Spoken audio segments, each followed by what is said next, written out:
What did I say? Did you hear what I said? I know what I said because I was standing there when I said it. I told you that Marvel would try to ride that nostalgia wave for as long as possible after the success of Deadpool and Wolverine. If this rumor that I'm going to report on today is true, does this prove that Marvel learned all the wrong lessons from their most recent and only success story? Let's discuss. Our content sucks. Our content sucks. I watch so you don't have to. All I'm offering is the truth, nothing more.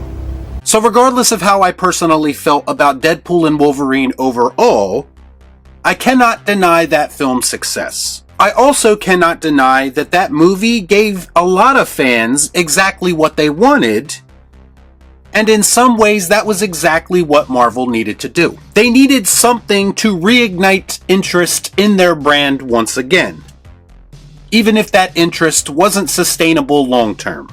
It's a bold strategy, Cotton. Let's see if it pays off for them. They gave people a cornucopia of references, Easter eggs, and enough cameo porn to make James Gunn's head spin. But my question has been and will always be, coming out of that movie, how will they maintain that momentum when they can no longer rely on nostalgia? Because my argument was that that movie was nothing more than a band-aid, and at some point they would run out of legacy characters to bring back as a way of lazily inciting some kind of emotional reaction. I did not, and I still do not, have faith in them to actually tell compelling stories and build up new characters that people actually give a shit about. I don't care! So that's why I said they would ride that nostalgia wave for as long as possible as a way of disguising their creative deficiencies. And so far, based on everything we know, it appears that that is exactly what they are doing. How else do you explain bringing back both Robert Downey Jr. and Chris Evans in a move that could potentially ruin both actors' proper send-offs? Now, there were a couple of talking points that came out of Deadpool and Wolverine that did actually intrigue me. One of the biggest being the return of Wesley Snipes as Blade, because as we all know, he is in fact the one and only Blade. Now, while I personally wish they would have used him better in that film, because I believe that he is worth so much more than a glorified cameo and forced callback lines. But I will give it credit because what his cameo did was remind a lot of people, a lot of fans, about how much they loved Wesley Snipes in that role. So much so that people are now asking for Wesley Snipes to return to the role in a more permanent capacity. Ooh, so exciting.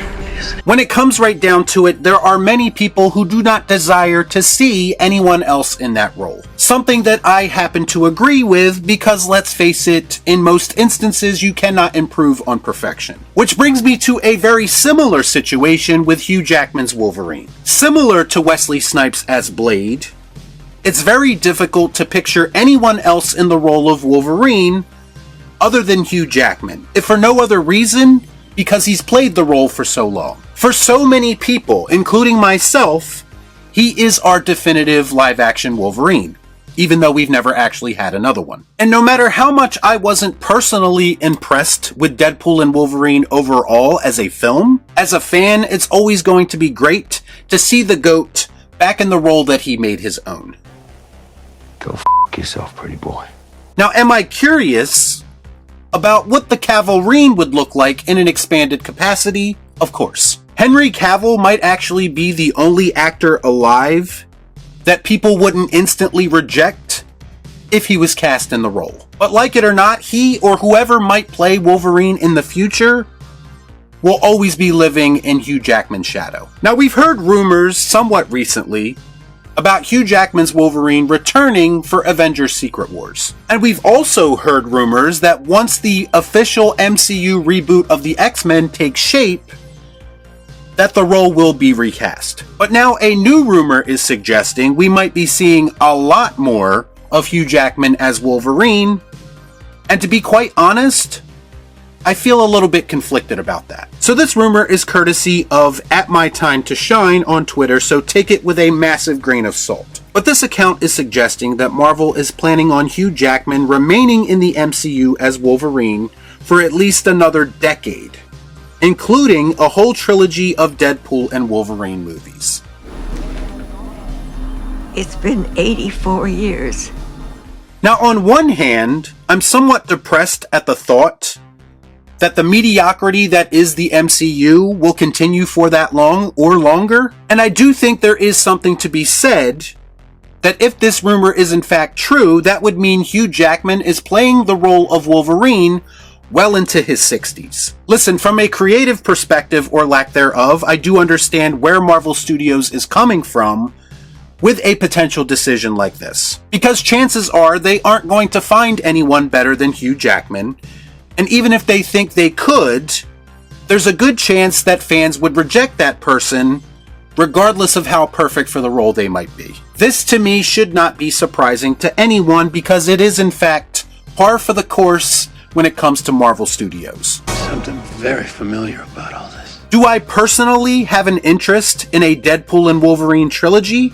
No, not really. If they were able to convince me that they are going to use Hugh Jackman in a more meaningful way and give him yet another proper send-off, then that might be something I could get on board with. I mean, the perfect conclusion that was Logan was already ruined, so I guess there's no harm in running it back at this point. There were rumors recently of a Wolverine vs. Hulk movie being in the works at Marvel Studios, and that might have been a lot more interesting if the MCU actually took the time to turn Hulk into the character that he was always intended to be. So I guess my question is, in what capacity will they be using Hugh Jackman as Wolverine? Are all of the Deadpool and Wolverine movies going to be nothing more than cheap nostalgia bait? Or are they going to be a bit more story and character driven to justify their existence? Absolutely f***ing not. Will his inclusion in Secret Wars be significant, or is he just going to pop out of a portal in the last 10 minutes in the middle of a CGI slugfest? If you are just going to use him as a means to sell tickets, and do not intend to give him a genuine purpose for existing in these movies, then no, I don't have an interest in that. Now, I'm not saying that's definitively what's going to happen, but if we take a look at the recent track record of Marvel Studios, I think it's pretty easy to see that that could potentially happen. That makes sense. To me, having fun and focusing on entertainment value does not have to come at the expense of quality storytelling. That is, of course, if you have creatives working on these projects that actually know what they are doing. So if Marvel Studios intends on carting Hugh Jackman's Wolverine out there for the next 10 years, I hope they are planning on going about it the right way. Because even though nostalgia is a hell of a drug, history tells us at some point the effects do wear off, and it may come to a point where the fans are actually looking for a little bit more out of your entertainment coming from Marvel Studios. Y'all be cool. Right on.